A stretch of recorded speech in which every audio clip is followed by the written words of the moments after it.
Hallelujah, praise the lord. প্ৰভু যীশুৰ মধুৰ নামত আপোনালোক সকলোকে স্বাগতম জনালোঁ।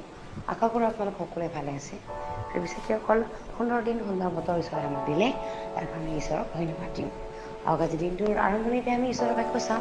আজি বাক্য আমি লৈছোঁ গীতমালা 106 অধ্যায়ৰ 1 পদ।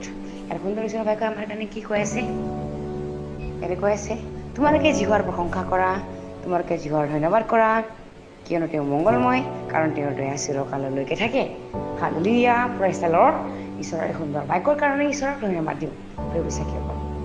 ইয়াতে যিটো গীতমালাত কৈ আছে যে আমি ঈশ্বৰক ধন্যবাদ দিয়া উচিত, কাৰণ তেওঁ প্ৰশংসাৰ যোগ্য হয়।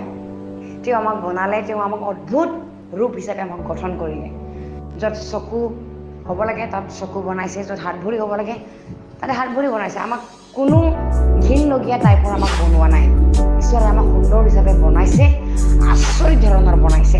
সেইকাৰণে আমি তেওঁক ধন্যবাদ দিব লাগে, কাৰণ তেওঁ ধন্যবাদৰ যোগ্য হয়। আমি ধূলি আছিলোঁ, মাটি হৈ মাথোন আমি, কিন্তু তেওঁ আমাক জীৱিত আৰু জীয়া প্ৰাণী বনালে। আমাৰ নাকত তেওঁৰ প্ৰাণবায়ুটো সোমাই দিলে ফু কৰি, আৰু আমাক জীৱনদায়ক প্ৰাণী বনালে। আমেন। আৰু ইয়াতে ছেকেণ্ডত কৈছে যে তোমালোকে জিহুৱাৰ ধন্যবাদ কৰা। হালেলুয়া। আমি যিমান সমস্যাত নপৰোঁ কিয়, ঈশ্বৰে আমাক নিশ্চয় উঠায়। ধাৰ্মিকে বাৰে বাৰে পৰে, কিন্তু ঈশ্বৰ কি হয়, তেওঁক উঠায়। আমেন।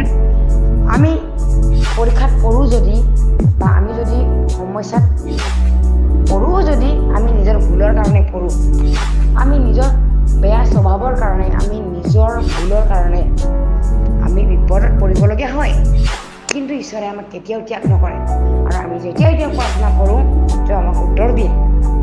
আৰু আমি যিমানে তেওঁৰ পৰা দূৰ হৈ যাওঁ সিমানে তেওঁ আমাৰ কাষ চাপে। হালেলুয়া। সেইকাৰণে আমি তেওঁক ধন্যবাদ দিব লাগে। তেওঁ যে আমাক সমস্যাৰ মাজতো তেওঁ আমাক ত্যাগ নকৰে। আমি তেওঁক পাহৰি যোৱাৰ পাছতো তেওঁ আমাক নাপাহৰে। হালেলুয়া। সেইকাৰণে আমি তেওঁক ধন্যবাদ দিব লাগে। আৰু ইয়াতে কৈছে তেওঁ মংগলময় কৈছে। হালেলুয়া। ৰাতিৰ ভাগ যোৱাৰ পাছত ৰাতিপুৱা এটা আহে। হালেলুয়া। অধিক সমস্যা যোৱাৰ পাছতো এটা শান্তিময় পৰিৱেশ আহে, এটা আনন্দৰ সময় আহে। আমেন।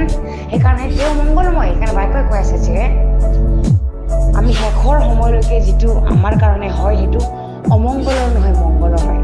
আমাৰ জীৱনত যিকোনো এটা যদি সমস্যা ঘটে, পৰীক্ষাৰ সন্মুখীন যদি আমি হ'বও পাৰোঁ, তেনেহ'লে কিবা এটা আমাৰ শিক্ষাৰ কাৰণে হয়। কিবা এটা যাতে আমি আমাৰ জীৱনৰ কাৰণে শিকিব পাৰোঁ, তাৰ কাৰণেহে এইবিলাক সমস্যাবিলাক আমি সন্মুখীন কৰিবলগীয়া হয়। আমেন। যদি আমি পৰীক্ষাত নপৰোঁ, তেনেহ'লে আমি কেনেকৈ সেই পৰীক্ষাটোক আমি জয় কৰিব পৰাটো কেনেকৈ শিকিম? পৰীক্ষা কেনেকৈ জয় কৰে আমি নাজানিমেই।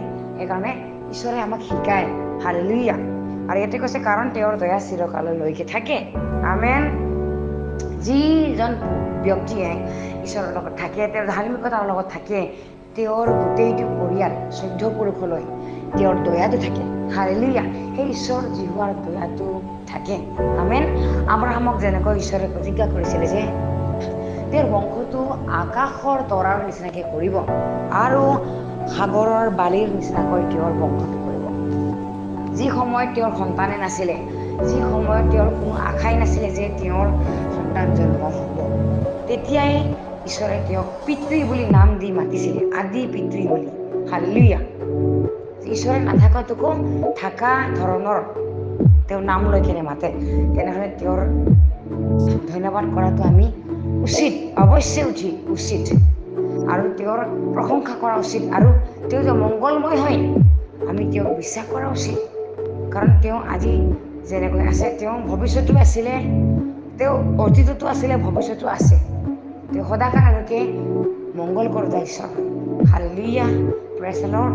মই বিশ্বাস কৰোঁ এই বাক্যৰ যোগেদি আপোনালোক সকলোৱে আশীৰ্বাদ প্ৰাপ্ত হৈছে বুলি। আৰু আমি একেলগে মিলি তেওঁৰ ধন্যবাদ কৰোঁ, প্ৰাৰ্থনা কৰোঁ। ধন্যবাদ প্ৰভু সুন্দৰ বাক্যৰ কাৰণে। তুমি দয়াময় ঈশ্বৰ, মংগলময় ঈশ্বৰ। তোমাৰ প্ৰশংসা, তোমাৰ গৌৰৱময় মহিমা। ধন্যবাদ প্ৰভু।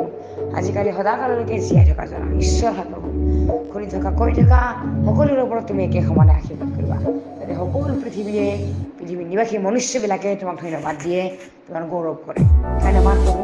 সকলো বাচনা নাচৰতীয় প্ৰভু যীশু খ্ৰীষ্টৰ নামত অৰ্পণ কৰিছোঁ। আমেন। Praise the lord.